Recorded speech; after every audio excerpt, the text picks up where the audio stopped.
Đôi khi cách tốt nhất để giữ một thứ là từ bỏ nó. Cũng giống như nhiều bộ phim sẽ mãi hay nếu như không ra thêm phần mới. Nhiều cuộc tình vẫn sẽ đẹp nếu như nó được dừng lại đúng lúc. Tới một độ tuổi thì bạn...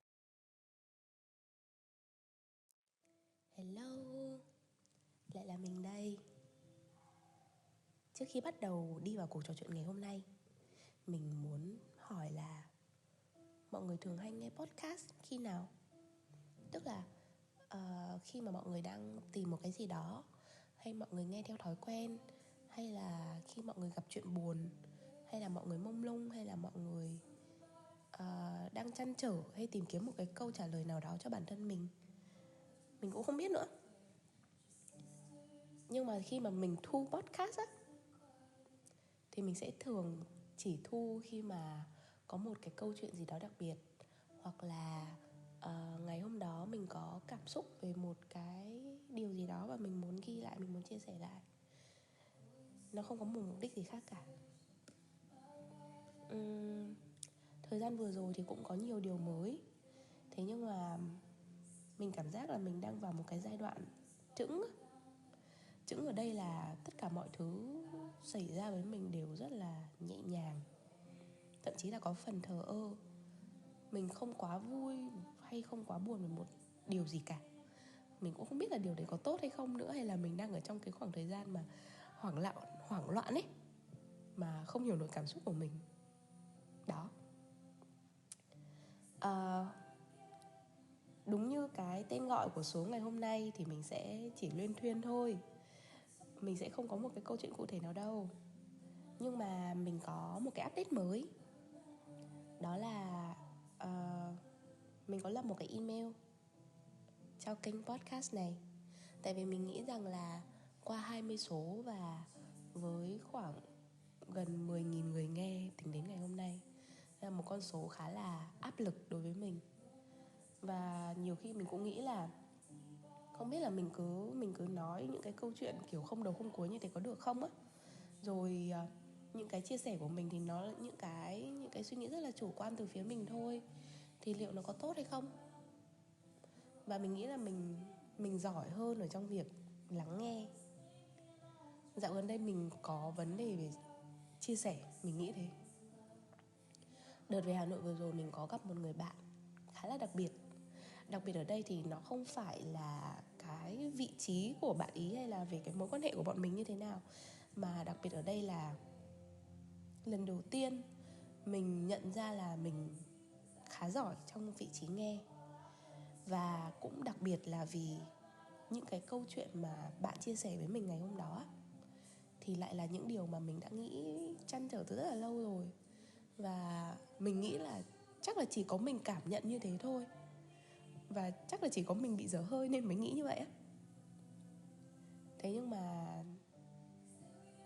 tới khi nghe cái câu chuyện của bạn đó, cộng thêm của một vài người bạn nữa, thì mình nghĩ rằng là cái điều đấy là có thật.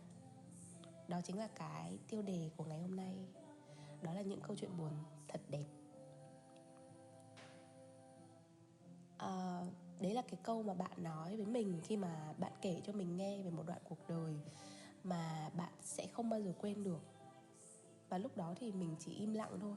Một phần thì mình có đôi chút bất ngờ, tại vì mình nghĩ rằng là mối quan hệ của mình, những cái mối quan hệ trước của mình á, thực ra cụ thể hơn thì là mối quan hệ với cả anh người yêu đầu tiên của mình, thì nó là một cái câu chuyện mà mọi người thì vẫn nói là kết thúc không có hậu. Tại vì nó không phải là một cái happy ending kiểu như là chúng mình tiến đến với nhau, chúng mình kết hôn, rồi chúng mình có một gia đình nhỏ hạnh phúc. Nhưng mà đối với mình thì đấy là một cái câu chuyện rất đẹp. Đó là một mối tình rất là đẹp, và có lẽ là kiểu mình sẽ không bao giờ quên ấy. Thì bạn đấy cũng tương tự như vậy. Và khi mà bạn kể câu chuyện của bạn xong thì mình chỉ im lặng thôi, như là một cách để mình đồng ý với bạn về cái ý niệm đó. Mình tin chắc chắn rằng ai cũng sẽ có một đoạn đời, một vài người, một vài câu chuyện mà sẽ không bao giờ bị quên đi. Cũng tình cờ trong một cái bài viết gần đây có một cái tiêu đề là khi kết thúc có hậu chỉ là kết thúc đúng lúc á. Có một cái đoạn như thế này này: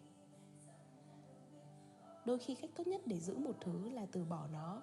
Cũng giống như nhiều bộ phim sẽ mãi hay nếu như không ra thêm phần mới. nhiều cuộc tình vẫn sẽ đẹp nếu như nó được dừng lại đúng lúc. Tới một độ tuổi thì bạn sẽ hiểu được rằng nhớ có nghĩa là quên bớt đi. Tức là bạn lược bỏ 80% những cái nội dung bị thừa và chỉ 20% những cái gì cô đọng nhất, giá trị nhất đọng lại mà thôi. Và cái cách câu chuyện nó kết thúc như thế nào thì sẽ kết thúc thì sẽ quyết định được cái chuyện là cái gì sẽ được nhớ tới. Nếu dừng lại ở trong thanh thản thì nó sẽ là toàn những cái chuyện vui, còn nó sẽ toàn là những nỗi buồn nếu mà chấm dứt trong thù hận. Và trong cuộc sống thì chỉ có những gì mà người ta muốn nhớ và không thể quên mà thôi. Ngày hôm qua mình có ngồi cùng một chị bạn lâu ngày không gặp. Sau khi update đủ nhiều thì chị hỏi mình là vậy bây giờ đang quen ai rồi? Câu hỏi mà lần nào gặp chị cũng nhắc, hầu như là như thế. Còn mình chỉ lặng lẽ lắc đầu và trả lời là em nghĩ là em chưa sẵn sàng. Thực ra thì mình cũng bắt đầu tìm hiểu và gặp vài người mới. Thế nhưng mà mình nghĩ rằng là nó sẽ chẳng đi tới đâu cả. Mặc dù là chúng mình có thể hợp nhau ở những cái điểm ABC, nhưng mà lại không thể hòa hợp ở XYZ kiểu như vậy. Thì tùy vào cái quan niệm của bạn lúc đó, hay là tùy vào cái điều bạn tìm kiếm lúc đó, nó sẽ quyết định được là bạn có sẵn sàng hay không, bạn có ok để đến với mối quan hệ đó hay không. Và một trong những cái điều quan trọng nhất ấy, đó là mình nghĩ là mình chưa hoàn toàn get over, mình chưa hoàn toàn kiểu gạt bỏ được cái mối quan hệ cũ, cái con người cũ, cái anh đó. Thế nên là mình cảm giác là những cái người đến sau ấy, họ không có lỗi gì để mà phải đón nhận một cái sự yêu thương không toàn vẹn từ bản thân mình cả. Và họ cũng không có trách nhiệm phải thay thế một hình bóng nào đó trong mình cả. Thế nên là nếu như mà mình chọn bắt đầu một cái mối quan hệ mới, nhưng mà mình lại chỉ trông chờ lặp lại những cái điều cũ, thì mối quan hệ đó nó sẽ chẳng đi đến đâu cả. Và rồi từ những cái câu chuyện cũ, những cái thói quen cũ, thì những cái nỗi sợ mà bị lặp lại, những cái tổn thương cũ sẽ kéo đến. Và sẽ chẳng có một cái mối quan hệ nào có thể đi đến đâu với những cái điều đó cả. Quay trở lại cái chủ đề mà mình muốn nói, đó là những cái nỗi buồn thật đẹp. Mình không biết là mọi người có tin vào cái điều đó không, hay là mọi người nghĩ rằng là khi mà một mối quan hệ kết thúc ấy thì thường nó sẽ là phải có một cái sự việc nào đó, hay là phải có một cái sự gọi là chia ly, kiểu khổ sở, đau buồn nào đấy thì nó mới như vậy á. Nhưng mà mọi người có tin được không, là ngày xưa bọn mình từng đi hẹn hò để chia tay đấy. Và mình nghĩ là đấy là một trong những cái lý do lớn nhất khiến cho người đó trở thành một cái người đặc biệt, và đó trở thành một cái câu chuyện đặc biệt mà cả đời chắc là mình sẽ không bao giờ quên được. Đó là một cái mối quan hệ không hề có cãi vã trong suốt 2 năm trời. Và tụi mình đã từng ngồi với nhau và nói là nếu như giả sử có một ngày mà một trong hai đứa cảm thấy là không thể tiếp tục được nữa vì một lý do nào đó, thì bằng tất cả sự tôn trọng, hãy hứa rằng chúng mình sẽ gặp nhau nói chuyện. Và ok, chỉ cần cả hai đứa đồng ý với cái quyết định đó, thì chúng mình sẽ có một cái buổi hẹn hò để chia tay. Và trong cái buổi đó thì chúng mình sẽ không nhắc gì về những cái lỗi lầm hay là những cái tổn thương mà chúng mình gây cho nhau, mà chỉ đơn giản đúng y là một cái buổi hẹn hò. Chúng mình sẽ làm những điều mình thích, chúng mình sẽ đi ăn, đi coi phim, đi ăn kem, và đi về. Và cho tới cái ngày mà anh ấy nhắn cho mình là anh cảm giác anh không thể tiếp tục được nữa. Mình có hỏi một câu là anh đã chắc chắn chưa, thì anh nói là anh nghĩ kỹ rồi và mình ok. Sau đó anh nói là vậy thì ngày mai đi hẹn hò nhé. Và đó là một trong những cái điều mà mình cảm thấy rất là trân trọng cho đến thời điểm hiện tại.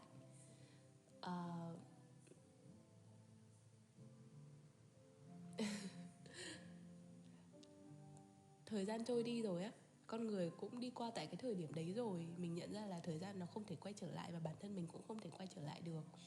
Nhưng mà đôi khi mà nhớ lại, hay là có những ai đó hỏi là mày có cái mối tình nào mà nó sâu sắc hơn một tí được không, thì mình sẽ không ngần ngại mà nhắc tới cái mối tình đó.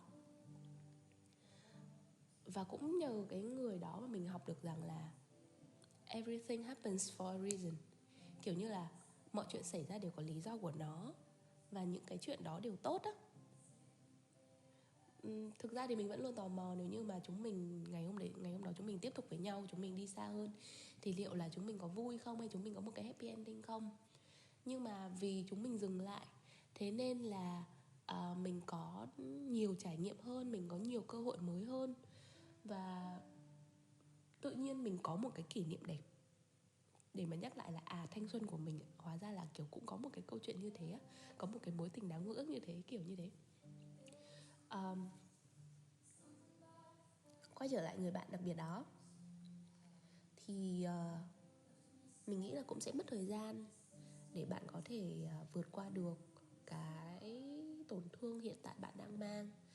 Nhưng mà một cái bước quan trọng nhất là bạn chấp nhận rằng là cái câu chuyện đấy nó là một cái câu chuyện đã đi qua. Nó có thể buồn vì nó không phải là một happy ending, nhưng mà quan trọng nhất là cái quãng thời gian mà hai người dành cho nhau, nó là một cái quãng thời gian đẹp. Tặng mọi người một câu kinh thánh mà mình rất là thích. Trong câu đó nó ghi là: Đức Chúa Trời phán rằng, vì chính ta biết chương trình mà ta hoạch định cho các con, đó là một chương trình bình an chứ không phải là tai họa, để ban cho các con một tương lai và một hy vọng. Mình hiểu rằng mọi việc trong cuộc sống đều không dễ dàng, và không phải lúc nào thì mọi thứ cũng sẽ diễn ra theo đúng ý muốn của chúng mình. Mà một câu chuyện không theo ý muốn thì có thể buồn hoặc vui, nhưng quan trọng là bạn chọn mang theo điều gì, để sau này nếu có vô tình nhắc lại thì cũng chỉ toàn những điều vui vẻ mà thôi, kiểu như thế. Vậy thôi, mình sẽ cố gắng lấy lại cảm xúc để tiếp tục những số tiếp theo, không luyên thuyên như thế này nữa. Dù sao thì đây là đêm thứ 2 ở nhà mới, và mình nghĩ rằng là ngôi nhà này sẽ có những điều thú vị. Nếu mà có câu chuyện nào bạn muốn chia sẻ với mình thì email nha. Ok, bye bye và hẹn gặp lại ở các số tiếp theo.